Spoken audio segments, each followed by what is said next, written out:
Marie m'a quitté pour ma propre sœur, juste après avoir fini de rembourser la dette de 80 000 $ de sa famille. Et quand j'ai appelé sa mère, en espérant obtenir une sorte d'explication, une sorte de réconfort. Elle a simplement eu un sourire narquois et a dit, de toute façon, nous l'avons toujours préféré. Mais il n'avait aucune idée, absolument aucune idée, de ce que j'avais prévu ensuite. J'étais assise là, dans notre petite cuisine, à fixer les zéros sur mon relevé de compte. Cela aurait dû être une victoire. Une victoire creuse peut-être, mais une victoire tout de même. 80 000 $ partis, comme ça. Effacés. Mais ce n'était pas l'argent qui laissait ce trou froid et vide dans mon estomac. Ses yeux se plissaient au coin. Il m'a invité à danser et pour le reste de la soirée, nous étions inséparables. Nous sommes sortis ensemble pendant 2 ans avant qu'il ne me demande en mariage. C'était simple, un pique-nique dans le parc où nous avions eu notre 3e ou 4e rendez-vous. Quand il a posé un genou à terre, tenant une bague simple et magnifique, je n'ai pas hésité une seconde. Oui, je me souviens avoir crié en lui jetant les bras autour du cou. À ce moment-là, je pensais savoir ce qu'était le vrai bonheur. Notre mariage était petit, juste la famille proche et les amis.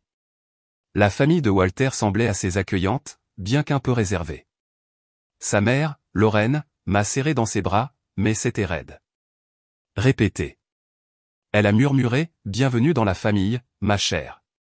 Mais ses yeux étaient froids. Évaluateurs. J'étais trop emporté par le moment pour m'en soucier.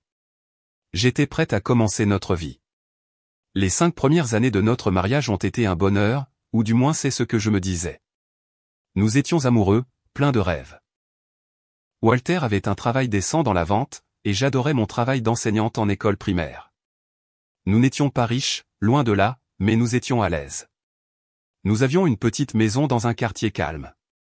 Nous parlions d'économiser pour une plus grande maison, peut-être de commencer un fonds d'études pour les enfants que nous prévoyions d'avoir. Toutes ces choses dont rêvent les jeunes couples.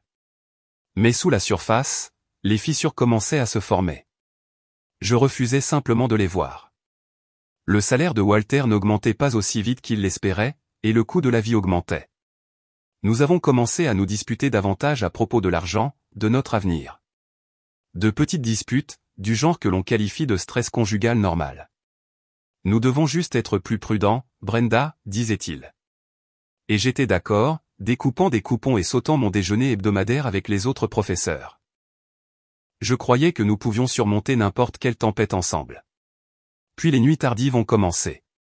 Il rentrait bien après que je sois couché, sentant vaguement une eau de Cologne chère que je ne reconnaissais pas, réseautage, marmonaïl. Gros client. Il y avait des appels téléphoniques discrets et à voix basse qu'il prenait sur le porche arrière.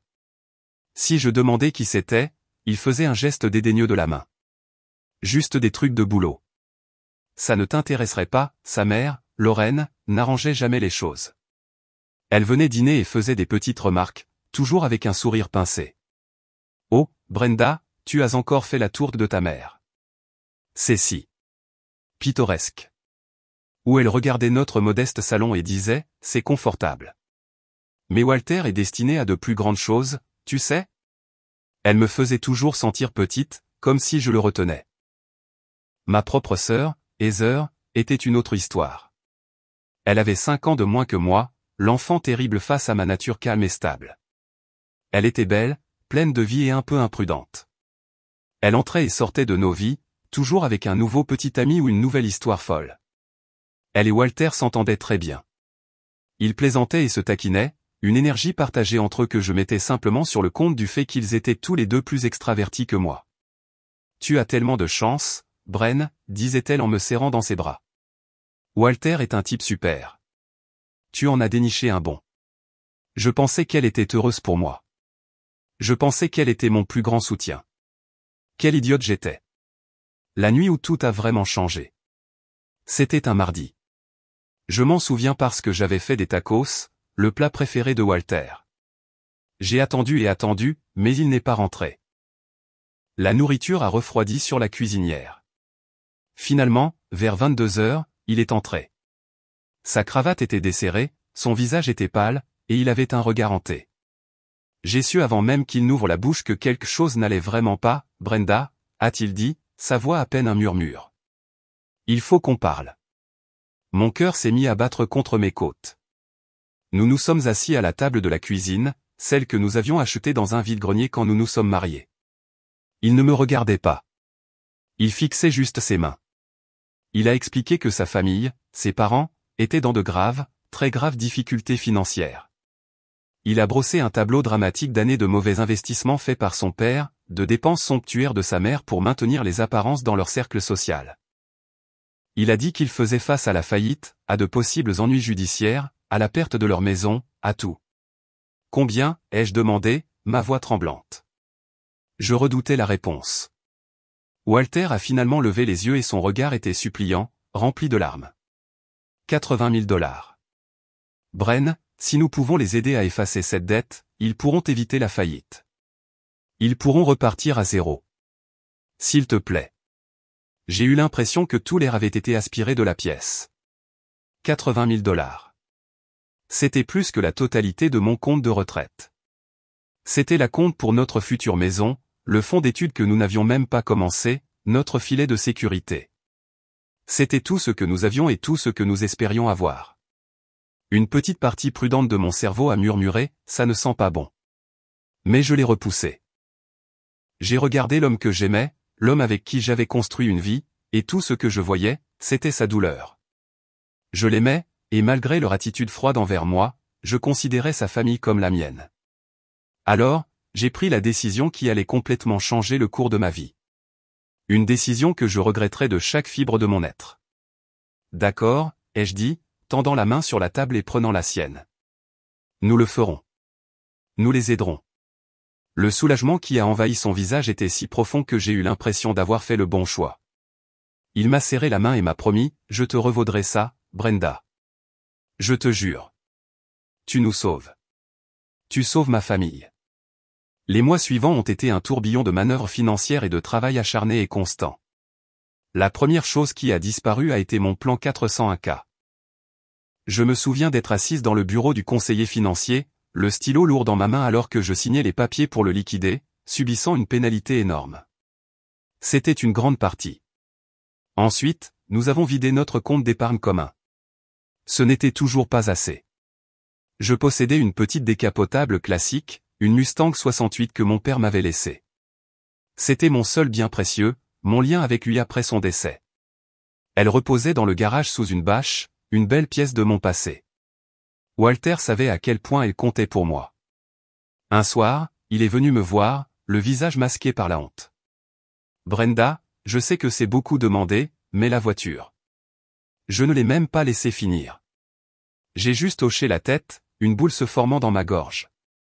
Je l'ai vendue la semaine suivante à un collectionneur. J'ai pleuré le jour où il l'a emmenée. J'ai accepté tous les emplois de tutorat supplémentaires que je pouvais trouver, travaillant avec des élèves le soir et le week-end jusqu'à ce que mes yeux me brûlent. Walter faisait des heures supplémentaires, disait-il, rentrant tard la plupart des soirs, sentant l'épuisement et autre chose que je n'arrivais pas à identifier. Nous nous voyions à peine. Nous étions comme deux navires se croisant dans la nuit, tous deux travaillant vers cet unique objectif dévorant. Ma sœur Heather appelait parfois. Oh mon Dieu, Bren. J'ai entendu ce que tu fais. Tu es littéralement une sainte. Tu es sûr de ça. Nous devons le faire, Heather, disais-je, trop fatigué pour expliquer.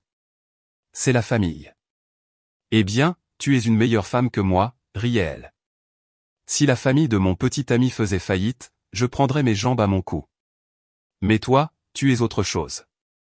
Je pensais que c'était un compliment. Le jour où nous avons effectué le dernier paiement, j'ai transféré les derniers 5 000 $ de mon compte personnel, le reste de l'argent de la voiture de mon père. J'ai regardé le solde se vider jusqu'à presque rien. J'ai ressenti un mélange d'épuisement pur et de soulagement immense. C'était fini. Nous l'avions fait. La famille de Walter était sauvée. Maintenant, enfin, nous pouvions commencer à reconstruire nos propres vies. Je m'attendais à de la gratitude, peut-être à un dîner de famille pour célébrer. Ce que j'ai eu, c'est le silence. Les semaines se sont transformées en un mois. Notre propre situation financière était précaire. Nous vivions d'un chèque de paie à l'autre, la tension se lisant sur les rides autour de mes yeux et l'affaissement permanent des épaules de Walter. Mais je gardais espoir. Nous avions surmonté cet obstacle massif ensemble. Notre amour pouvait sûrement tout conquérir.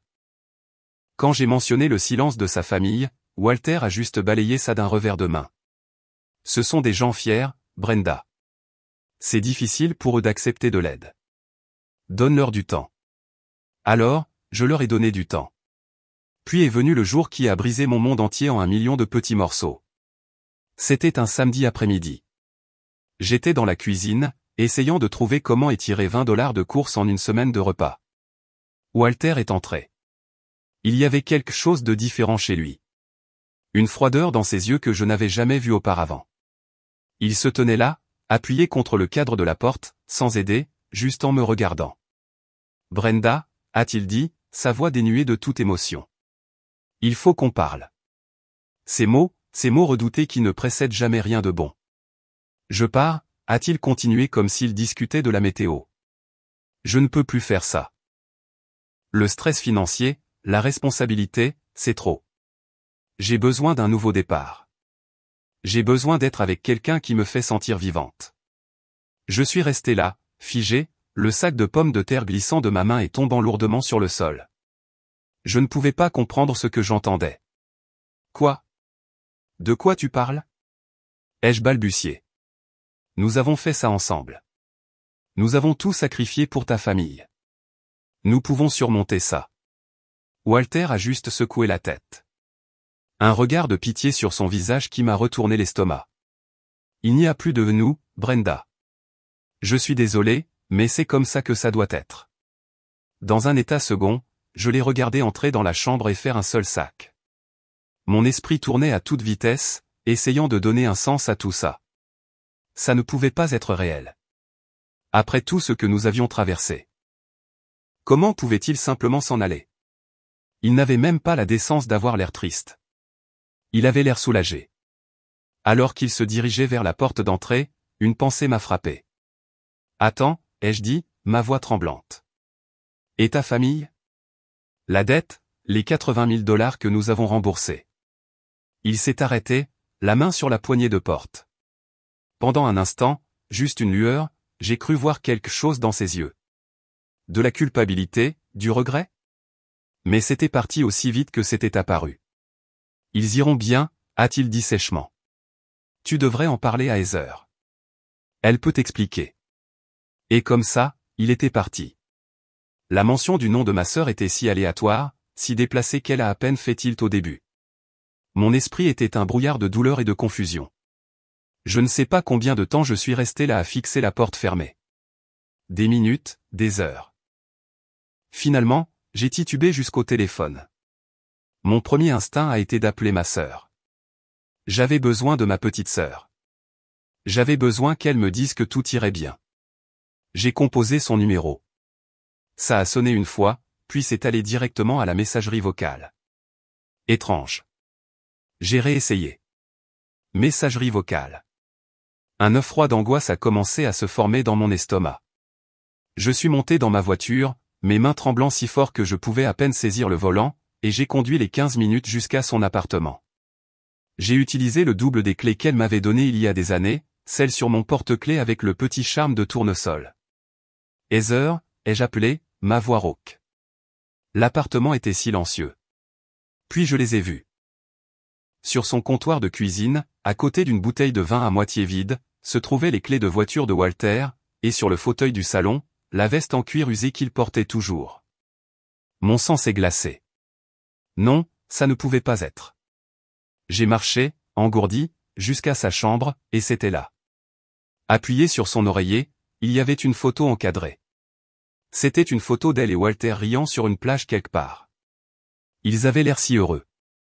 Et sur sa table de chevet se trouvait la montre chère pour laquelle j'avais économisé pendant des mois pour l'offrir à Walter pour notre 5e anniversaire. Juste à ce moment-là, la porte d'entrée s'est ouverte. C'était Heather. Elle s'est arrêtée net en me voyant. Son visage un mélange de choc et d'autre chose. De défi. « Brenda » a-t-elle dit, sa voix ferme. « Qu'est-ce que tu fais ici ?» Je ne pouvais pas parler. J'ai juste pointé un doigt tremblant vers la photographie. Elle a soupiré, un long son exaspéré, comme si j'étais une enfant qui venait de casser un vase. Elle est passée devant moi, est allée dans la cuisine et s'est versé un verre de vin. Écoute, a-t-elle dit, sans même se tourner pour me faire face. J'allais te le dire. Me dire quoi, ai-je chuchoté, les mots coincés dans ma gorge. Me dire quoi, Heather? Elle s'est finalement retournée, son expression dure. Que je suis amoureuse de ton mari. Que nous sommes amoureux et qu'il te quitte pour moi. J'ai senti le sol basculer sous mes pieds. Depuis. Depuis quand? Un certain temps, a-t-elle dit avec un haussement d'épaule. Environ 1 an. C'est juste arrivé, en quelque sorte.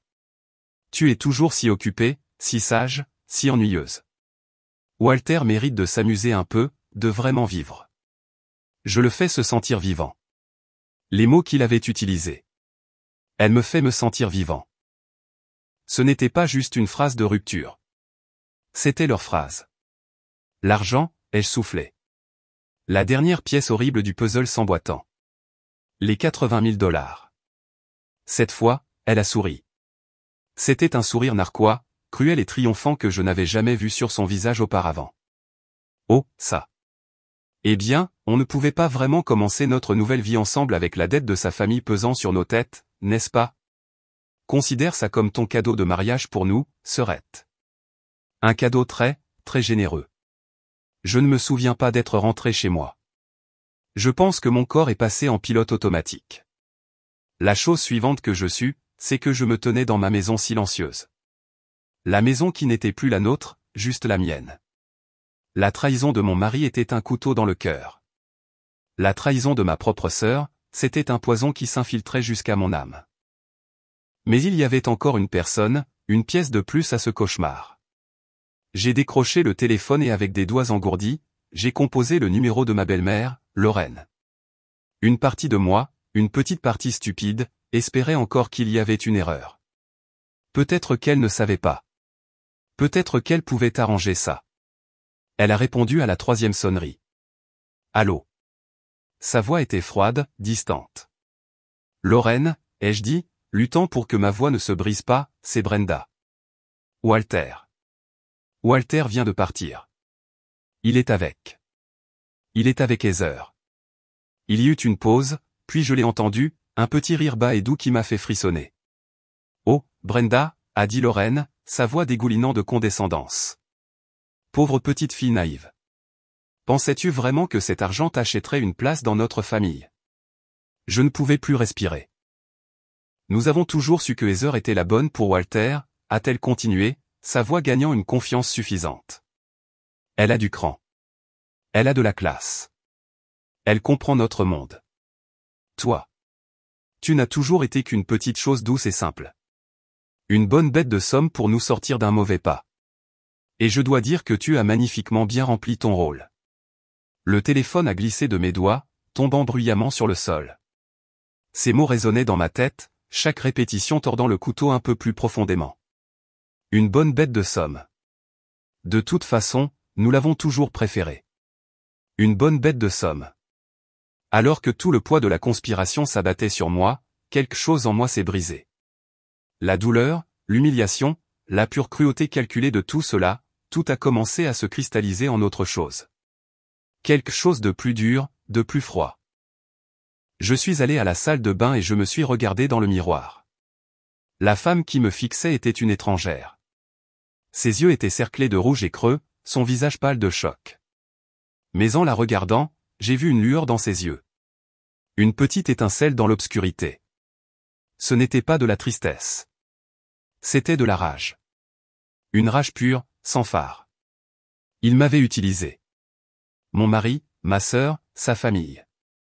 Ils avaient formé une meute pour me vider de chaque dollar que j'avais, de chaque once d'amour et de loyauté, puis me jeter comme un déchet. Ils pensaient avoir gagné. Ils pensaient pouvoir s'en aller en riant pour commencer leur nouvelle vie sans dette, me laissant briser dans les décombres. Mais alors que je me tenais là, dans ma maison vide, entouré des fantômes d'une vie que je pensais connaître, une promesse s'est formée sur mes lèvres. Ce n'était pas une déclaration bruyante. C'était un murmure silencieux et mortel à la femme dans le miroir. Ce n'est pas fini, ai-je dit, ma voix basse et ferme. Loin de là. Ils n'ont aucune idée de ce dont je suis capable. Mais ils sont sur le point de le découvrir. J'ai passé le reste de cette nuit non pas à pleurer, mais à planifier. Je suis allé en ligne et j'ai commencé à creuser. J'ai sorti chaque relevé bancaire, chaque facture de carte de crédit des 2 dernières années, et je les ai trouvées.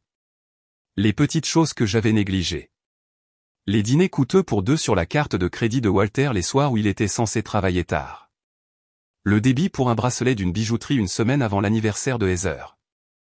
La facture d'hôtel d'un week-end qu'il m'avait dit être une conférence de vente.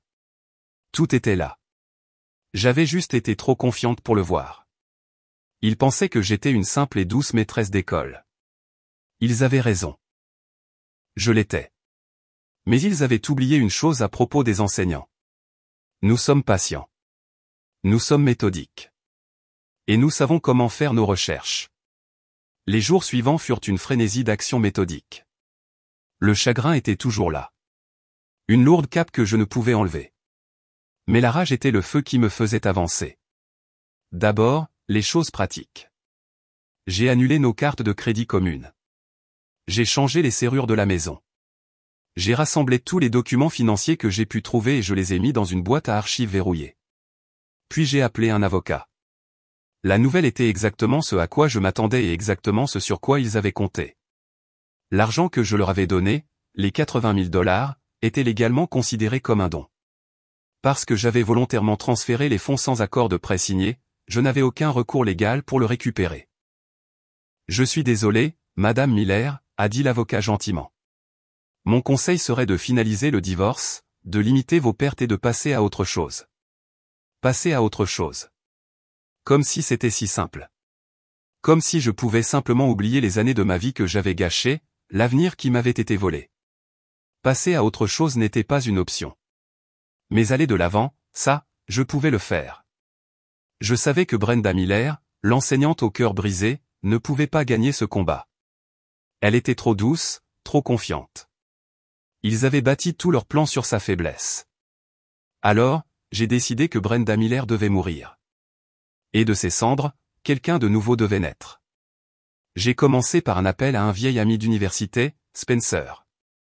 Il était un peu un geek de l'informatique à l'époque, et maintenant il dirigeait une petite mais très discrète agence de détectives privés.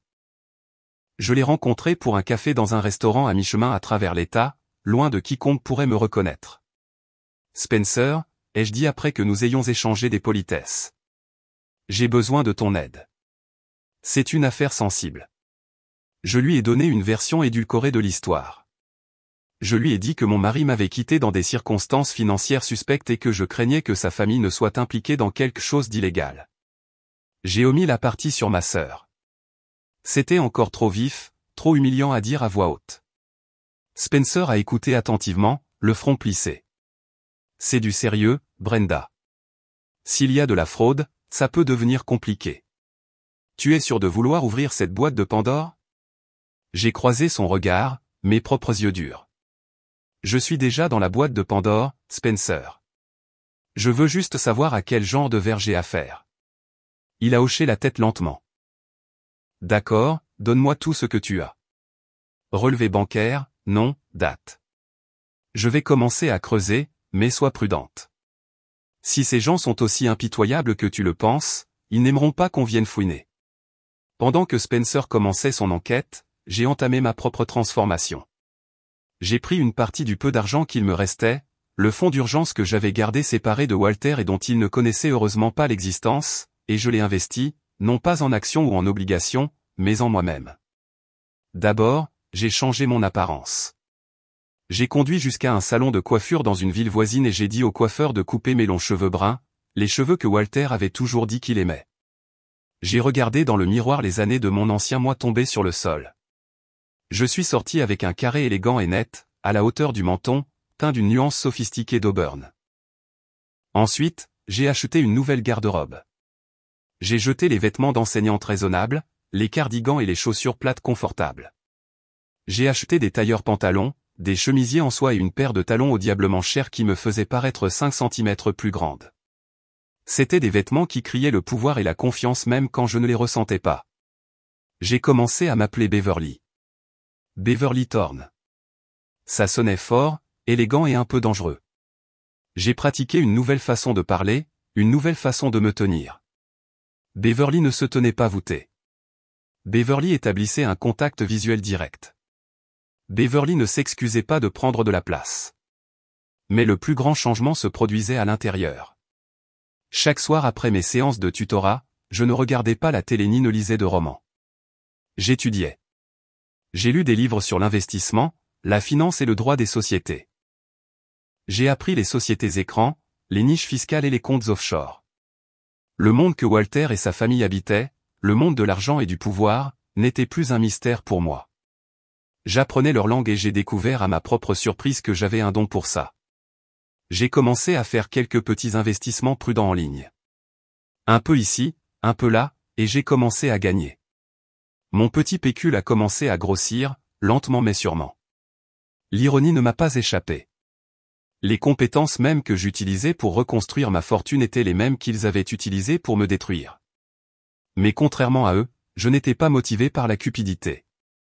Chaque dollar que je gagnais était une autre balle dans le pistolet que je chargeais. Après quelques mois, j'étais prête. Beverly Thorne était prête. Spencer était revenu avec quelques informations initiales. Les finances de la famille Thompson étaient désordonnées, mais en surface, principalement légales. Cependant, il a trouvé un fil intéressant. La fondation caritative dont Lorraine était si fière, celle qui mettait son nom dans les pages mondaines, avait des dépenses très douteuses.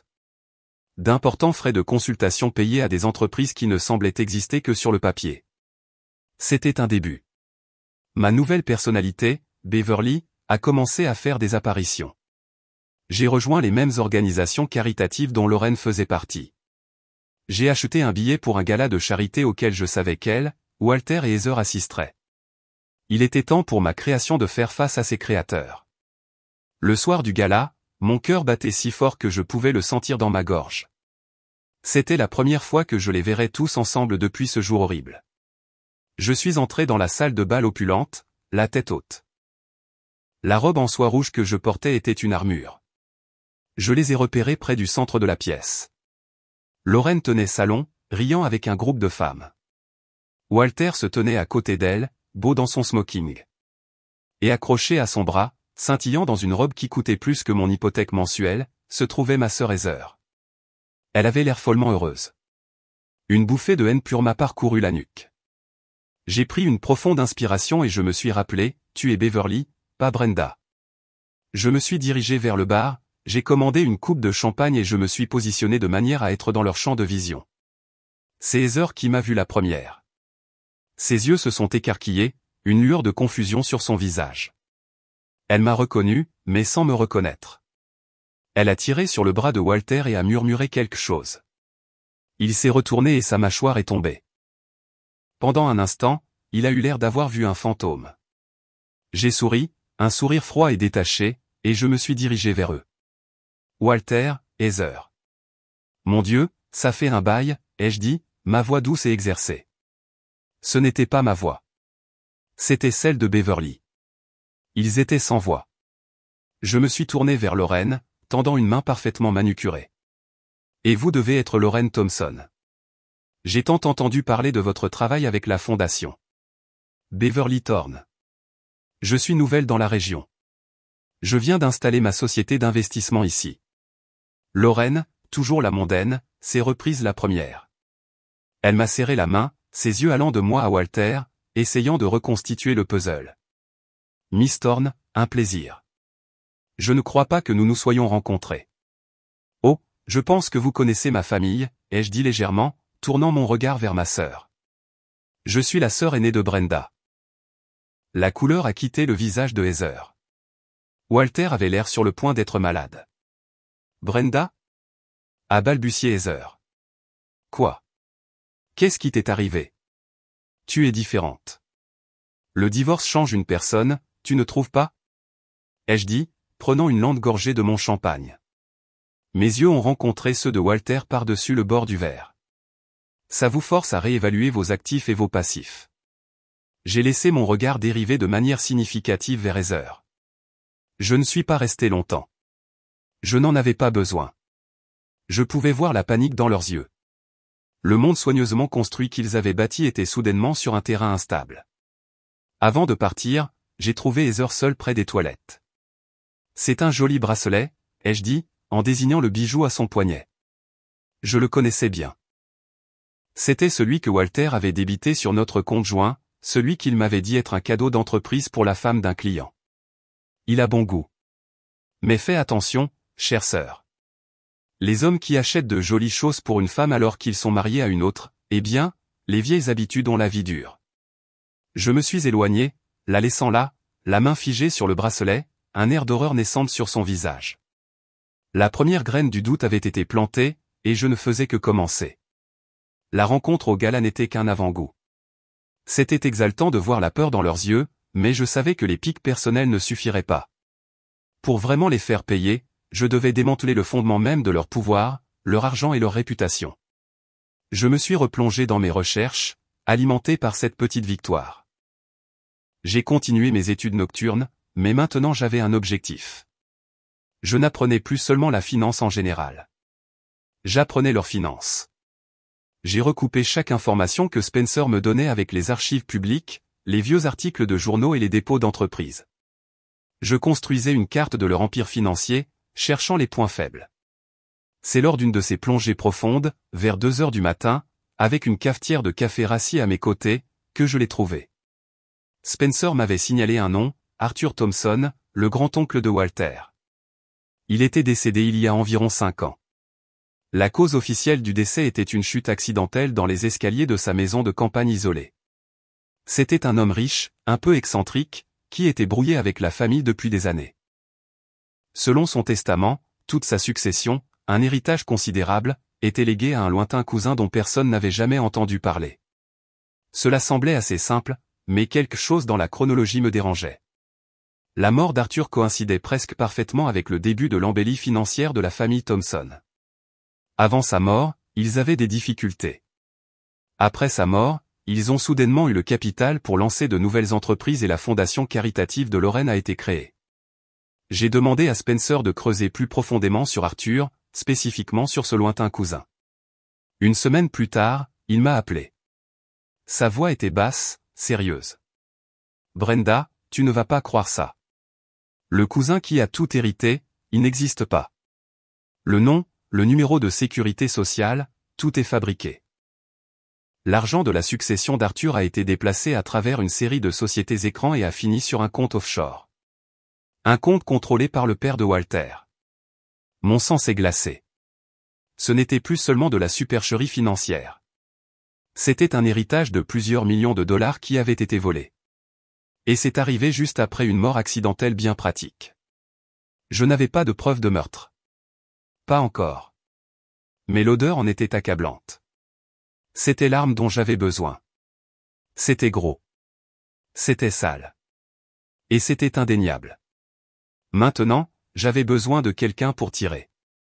Grâce à mes nouveaux cercles sociaux en tant que Beverly Thorne, je m'étais arrangé pour connaître des gens dans les médias.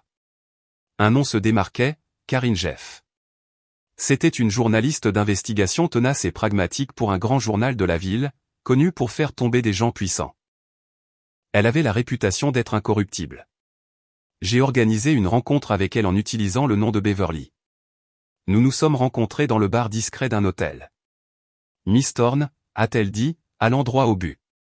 Votre message disait que vous aviez une histoire pour moi. J'ai fait glisser une enveloppe Kraft ordinaire sur la table. Je ne lui ai pas tout donné. Pas encore. Juste assez pour allumer la mèche. Elle contenait la preuve documentée du faux héritier, des sociétés écrans et de la destination finale de l'héritage d'Arthur Thomson, le tout directement lié au père de Walter. Les yeux de Karine se sont écarquillés alors qu'elle parcourait les premières pages. C'est explosif. Si c'est vrai. Chaque information dans cette enveloppe a été vérifiée, les jeux assurés. Bien sûr, je devrais rester une source anonyme. J'ai des intérêts commerciaux à protéger. Bien sûr, a-t-elle accepté rapidement, ses instincts de journaliste en ébullition. Si ça se confirme, c'est plus qu'une simple histoire. C'est un scandale qui pourrait faire tomber l'une des familles les plus en vue de la ville. Je l'ai laissé là, penché sur les dossiers. Mon cœur battait la chamade, un mélange d'anxiété et d'exaltation. Le premier vrai domino était sur le point de tomber.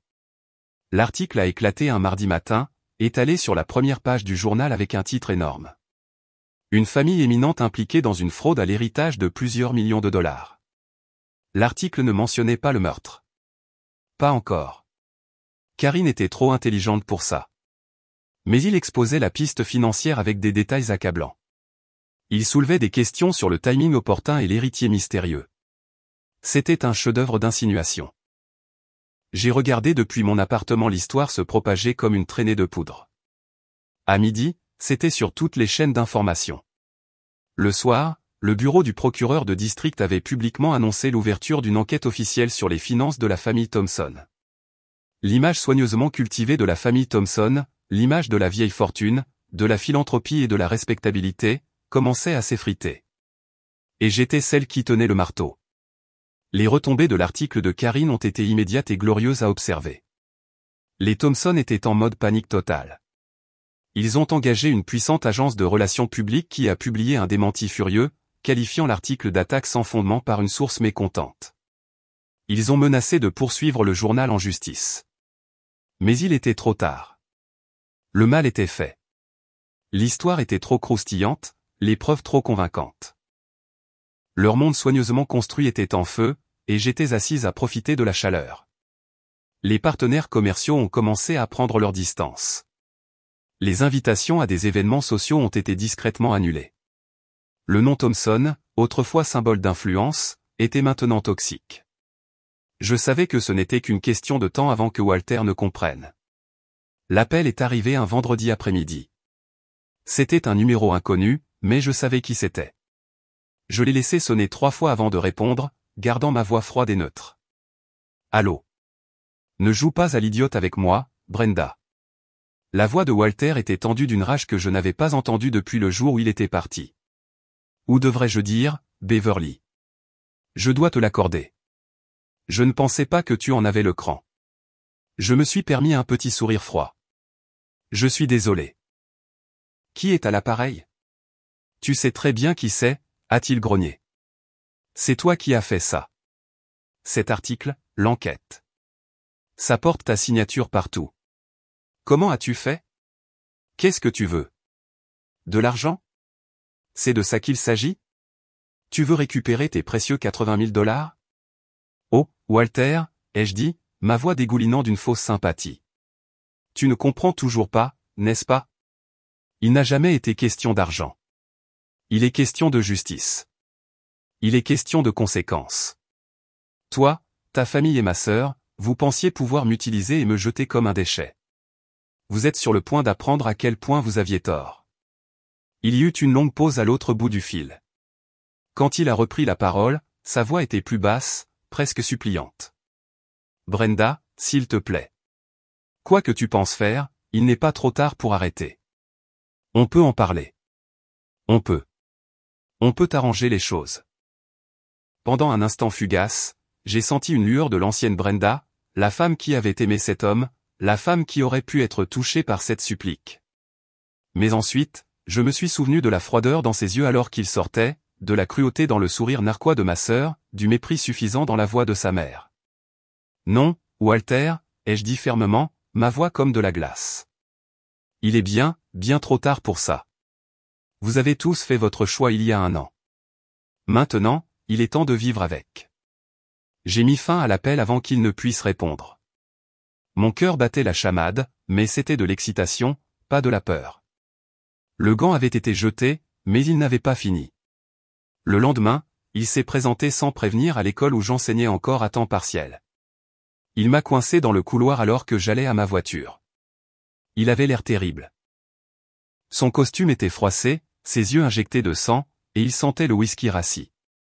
Il faut qu'on parle, a-t-il sifflé, me saisissant le bras. J'ai retiré mon bras, mon expression illisible. Il n'y a rien à dire. Tu dois partir avant que j'appelle la sécurité. Je ne partirai pas tant que tu ne m'auras pas dit ce que tu as fait, a-t-il dit, sa voix montant. Quelques autres enseignants ont commencé à regarder. Tu détruis ma famille, notre entreprise, notre réputation. Tu es heureuse maintenant? C'est ce que tu voulais. Je l'ai regardé droit dans les yeux. L'homme que j'avais autrefois aimé, maintenant juste un étranger pathétique et désespéré. Je n'ai aucune idée de ce dont tu parles, ai-je dit, ma voix calme et claire. On dirait que tu as beaucoup de problèmes, Walter. Mais ils n'ont rien à voir avec moi. Je me suis retourné et je suis parti sans un regard en arrière. En montant dans ma voiture, mes mains tremblaient, mais pas de peur. C'était de la pure satisfaction sans phare de le voir si complètement défait. En partant, j'ai sorti un téléphone prépayé bon marché que je gardais pour des moments comme celui-ci. J'ai tapé un simple message anonyme et l'ai envoyé à son numéro. Il ne disait que 3 mots. Ce n'est que le début. Il a baissé les yeux sur son téléphone, son visage est devenu blanc, puis il s'est enfui comme un animal acculé. Et à ce moment-là, pour la première fois depuis plus d'1 an, j'ai eu l'impression de reprendre le contrôle de ma propre vie. La vraie guerre venait de commencer. Si vous écoutez toujours, pourriez-vous me faire une énorme faveur et aimer cette vidéo et commenter le chiffre ainsi dessous? Cela me fait savoir que vous, gens merveilleux, êtes toujours là et cela me dit que vous êtes dans ce voyage avec moi. Votre soutien est un encouragement massif pour moi. S'il vous plaît, commentez le chiffre 1 pour que je puisse vous voir. Et maintenant, laissez-moi vous raconter ce qui s'est passé ensuite. Voir Walter si décontenancé était satisfaisant, mais je savais que la honte publique et l'enquête financière n'étaient qu'une partie de l'équation. Pour vraiment les faire payer, je devais les monter les uns contre les autres. Le maillon faible, je le savais, était ma sœur. Heather avait toujours été motivée par 2 choses, l'argent et l'attention. Maintenant que les deux étaient menacés, elle serait facile à manipuler. J'ai continué ma mascarade en tant que Beverly Thorne, l'investisseuse avisée.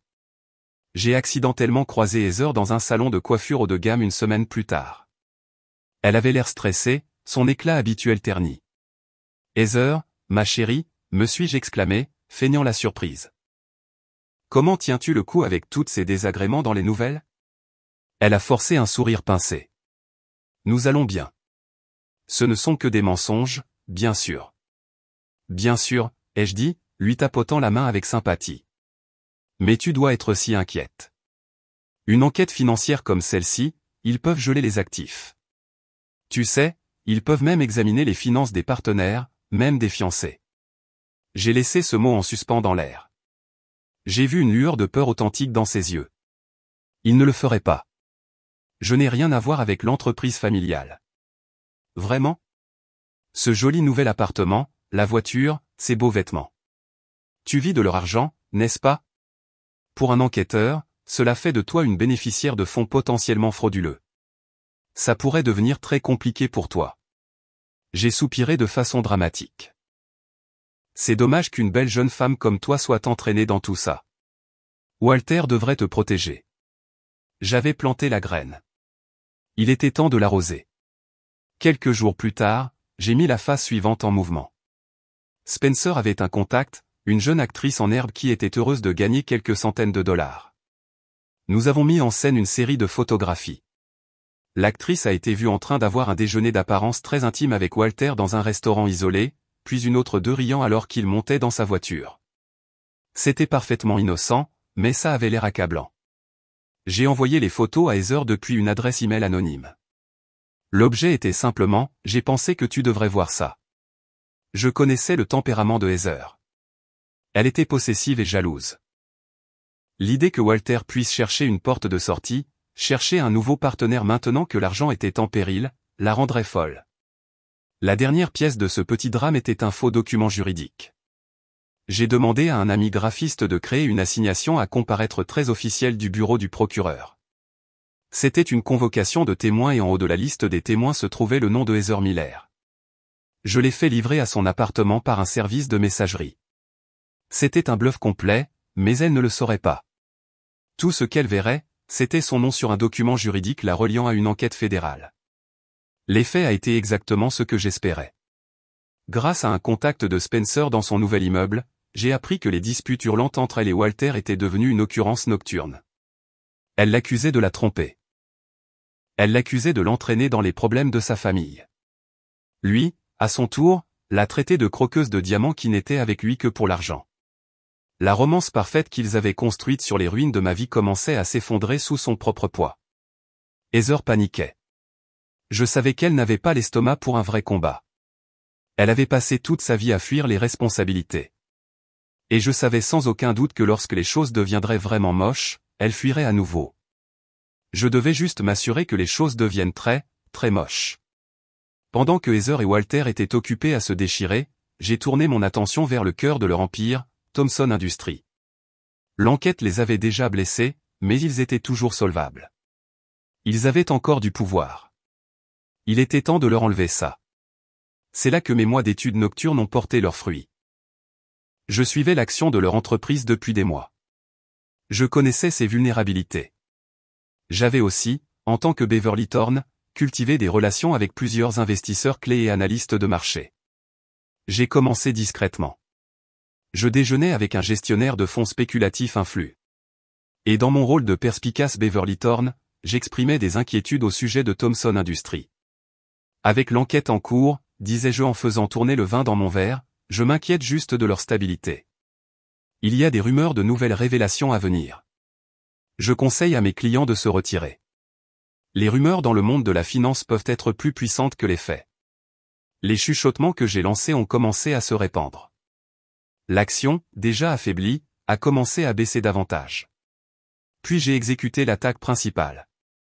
C'est une stratégie appelée vente à découvert. Pour le dire simplement, vous empruntez des actions d'une société, vous les vendez immédiatement, puis vous espérez que le prix baisse. Quand c'est le cas, vous rachetez les actions au prix inférieur pour les rendre, et vous empochez la différence. C'est un pari qu'une entreprise va échouer. En utilisant le capital important que j'avais accumulé, j'ai placé un énorme pari à découvert contre Thomson Industries. C'était une déclaration de guerre sur le parquet de la bourse. Pour alimenter le feu, j'ai divulgué anonymement une autre information à mon amie journaliste Karen. Celle-ci était plus petite, mais parfaitement synchronisée. C'était la preuve que la fondation caritative Thomson avait dépensé plus de $100 000 pour redécorer le salon de Lorraine, le répertoriant comme des dépenses d'événements de sensibilisation communautaire. L'histoire a éclaté le lendemain. C'était le genre de détail cupide et déconnecté que le public adore détester. C'était le dernier clou dans le cercueil de leur image publique. Le marché a réagi violemment. Mon pari à découvert, combiné au nouveau scandale, a créé une panique. Tout le monde a commencé à vendre. Le cours de l'action de Thomson Industries n'a pas seulement baissé, il s'est effondré. C'était une chute libre. J'étais assise dans mon bureau à domicile, qui n'était en réalité qu'une chambre d'amis, à regarder les chiffres sur mon écran. Les chiffres verts montrant mes profits grimpaient en flèche. Les chiffres rouges montrant la valeur de l'héritage de la famille Thomson s'écroulaient. En une semaine, leur entreprise a perdu 70% de sa valeur. L'empire financier qui avait mis des générations à se construire s'effondrait en quelques jours. Ils n'étaient plus seulement au bord de la faillite. Ils étaient en chute libre sans parachute. Et j'étais celle qui les avait poussés hors de l'avion. L'effondrement financier de Thomson Industries a été le point de rupture pour ma chère sœur. Heather s'était engagée pour être la femme glamour d'un riche héritier, pas la petite amie fauchée d'un criminel potentiel. Elle n'avait aucune loyauté, aucune colonne vertébrale. Son monde entier était construit sur une fondation d'argent et de facilité. Et cette fondation venait d'être réduite en poussière. Je n'avais rien d'autre à faire. Je devais juste attendre. L'appel de Spencer est arrivé environ une semaine après le krach boursier. « Tu ne vas pas croire ça », a-t-il dit, une pointe d'amusement dans la voix. « Notre fille vient de vider l'appartement. Un camion de déménagement est arrivé ce matin. À tout prix de valeur. On dirait qu'elle a pris la poudre d'escampette. » Je n'ai pas pu m'empêcher de sourire. C'était si prévisible de la part de Heather. Plus tard dans la journée, j'ai reçu un email. C'était de Walter. C'était un message désespéré et décousu. Il me disait qu'il était rentré dans un appartement vide. Heather était partie. Elle avait pris tous les bijoux, vidé leur compte joint et laissé une note sur le comptoir de la cuisine. Il a joint une photo de la note à l'email. J'ai cliqué dessus. La note était écrite sur du papier à lettres roses d'aspect coûteux, avec l'écriture bouclée et dramatique de ma sœur. Wally, commençait-elle. Je suis tellement désolé que ça doive se passer comme ça, mais je ne peux plus faire ça. Je ne peux pas être entraîné dans ta chute avec toi et ta famille de fous. Je ne suis pas faite pour la lutte. J'ai besoin qu'on prenne soin de moi. Toute cette pagaille est plus que ce pourquoi j'avais signé. J'ai pris ce que je crois m'être dû pour mon temps et ma détresse émotionnelle. Bonne chance avec les avocats. N'essaie pas de me retrouver. Amour, Heather. Amour, Heather. L'hypocrisie était à couper le souffle. Elle avait aidé à orchestrer la ruine de ma vie, dépensé joyeusement les économies de ma vie. Et maintenant, au premier signe de vrai problème, elle l'avait abandonné sans une seconde pensée, prenant tout ce qu'elle pouvait attraper en partant. L'email de Walter était pathétique. Il était complètement brisé. Il avait perdu la fortune de sa famille, sa réputation, et maintenant la femme pour qui il avait tout jeté. Il me suppliait dans l'email de lui dire ce qu'il avait fait pour mériter ça. Il m'a vraiment posé cette question. J'ai lu l'email, j'ai regardé la photo de la note, et je n'ai rien ressenti, aucune pitié, aucune sympathie, juste un sentiment froid et net de justice. Ils avaient construit leur relation sur un lit de mensonges et de cupidité. Il était tout à fait normal que ça se termine de la même manière. J'ai pensé à répondre. J'ai pensé à énumérer toutes les choses qu'il avait faites, toute la douleur qu'il avait causée. Mais j'ai réalisé que ce serait une perte d'énergie. Il ne comprendrait jamais vraiment. Alors, à la place, j'ai simplement tapé un mot et appuyé sur envoyer. Karma. Puis j'ai supprimé son email et bloqué son adresse. Il n'était plus mon problème. Heather partie et la fortune familiale en ruine, Walter était un homme à la dérive. Il n'avait plus rien. Je suppose que dans son désespoir, il pensait avoir une dernière carte à jouer.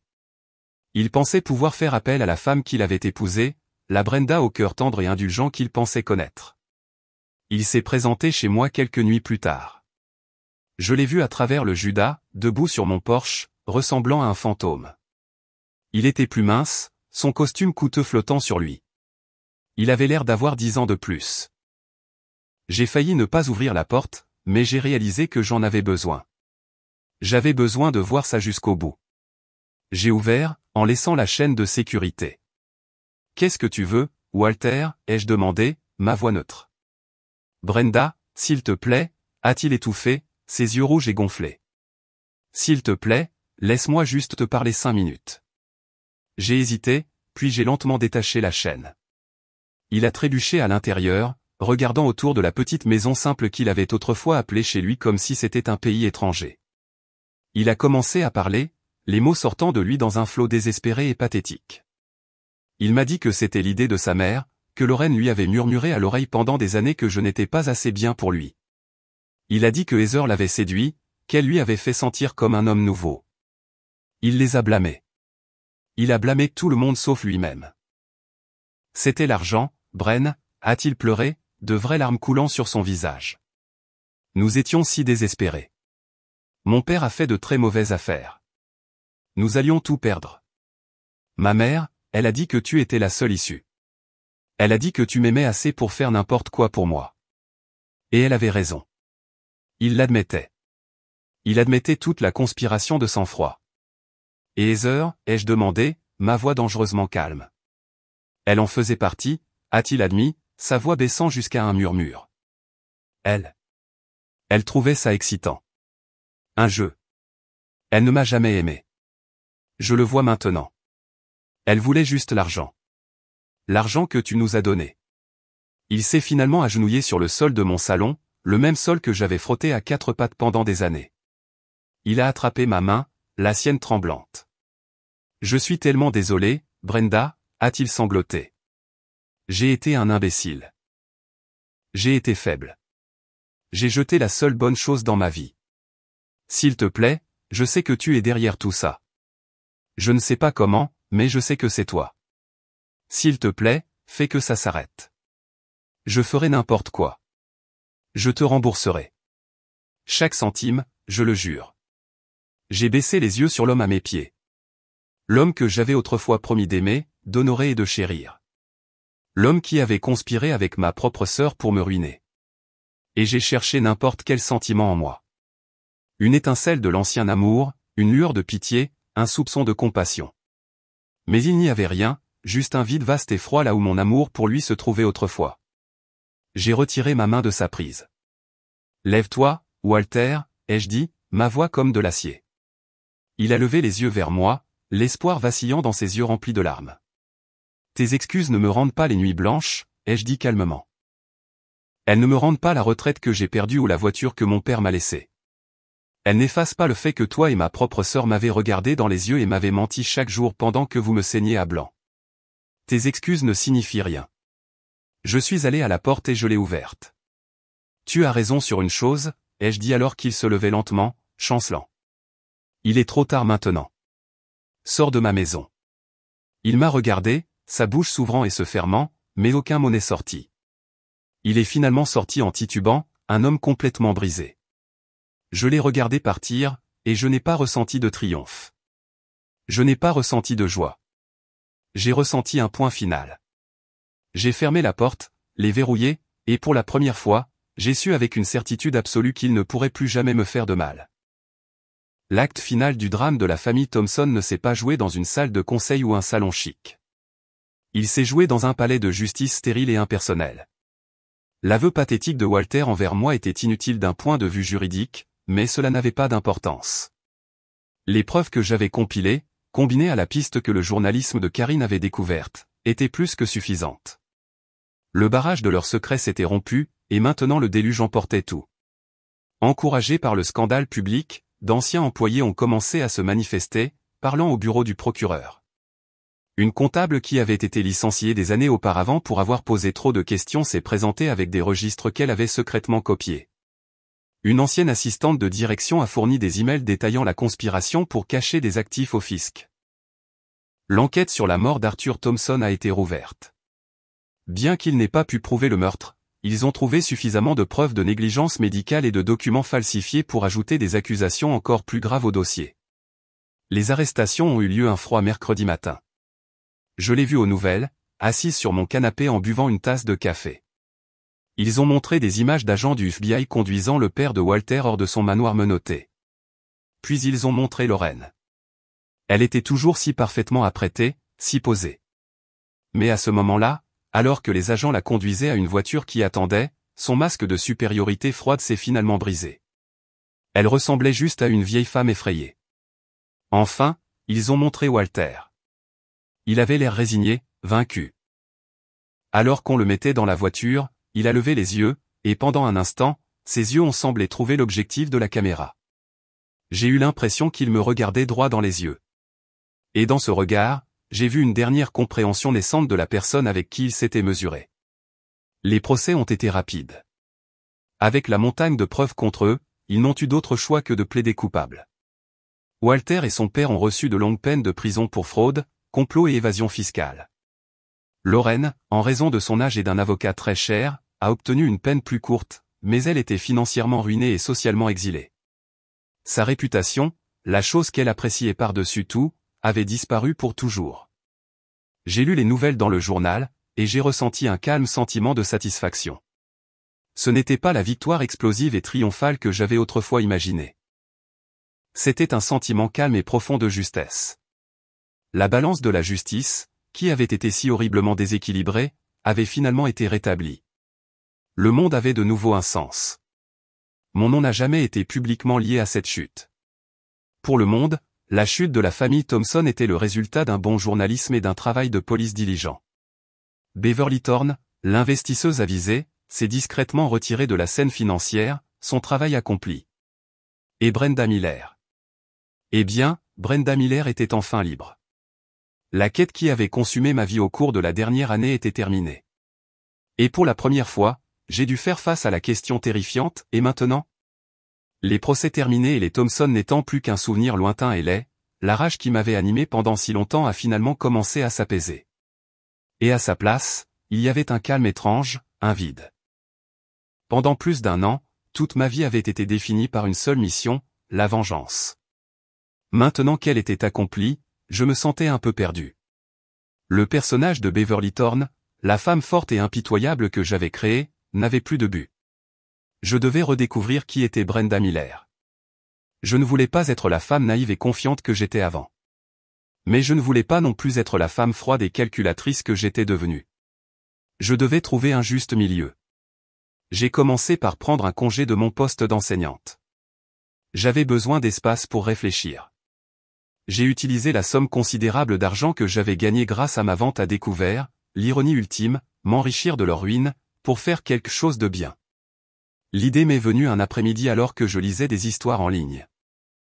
des histoires d'autres femmes qui avaient été financièrement dévastées par des partenaires, qui avaient été victimes d'abus économiques. Leurs histoires étaient toutes différentes, mais la douleur, le sentiment d'impuissance était le même que le mien. C'est là que j'ai su ce que je devais faire. J'ai créé une fondation.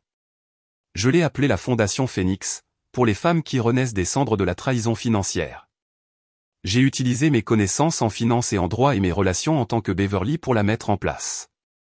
Nous fournirions une aide juridique, des conseils financiers et des groupes de soutien pour les femmes qui se retrouvaient sans rien. Nous les aiderions à se battre, non pas avec la vengeance, mais avec des connaissances et des ressources. Nous leur donnerions les moyens de reconstruire leur vie. Mettre mon énergie dans ce nouveau projet était cathartique. C'était juste. C'était prendre le chapitre le plus sombre de ma vie et le transformer en quelque chose de positif, quelque chose qui pourrait aider les autres. Je n'étais plus seulement en train de détruire quelque chose. Je construisais quelque chose. Environ 6 mois après le lancement de la fondation, nous avons eu notre première grande réussite.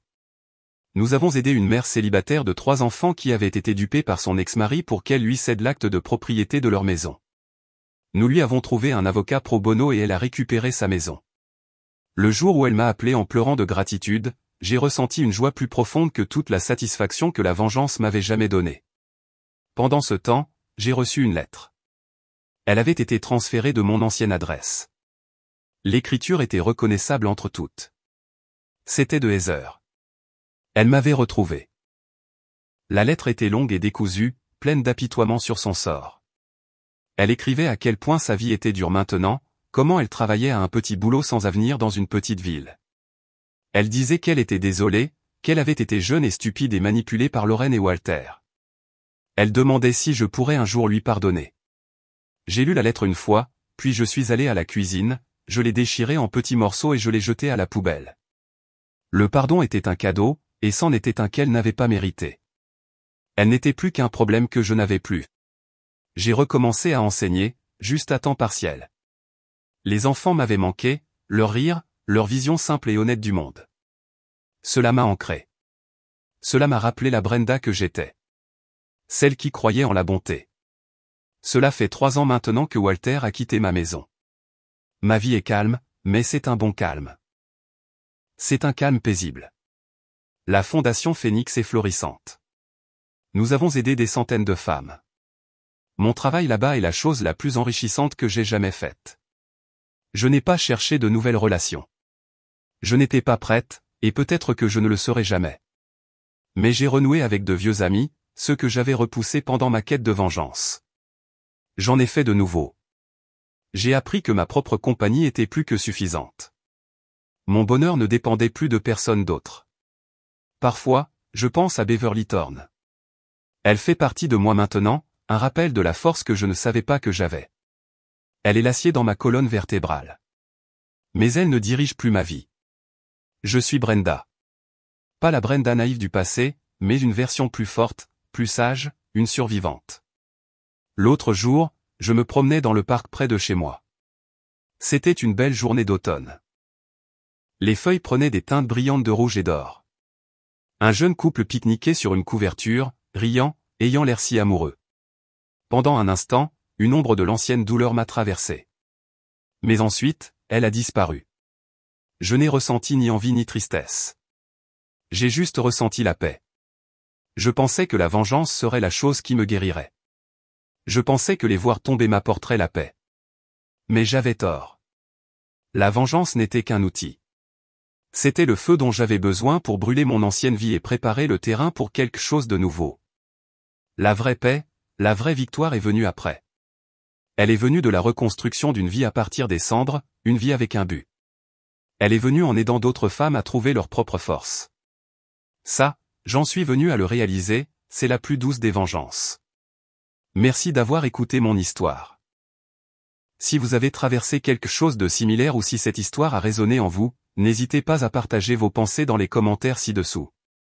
Sachez que vous n'êtes pas seul et qu'il y a toujours un moyen de se relever. Prenez soin de vous.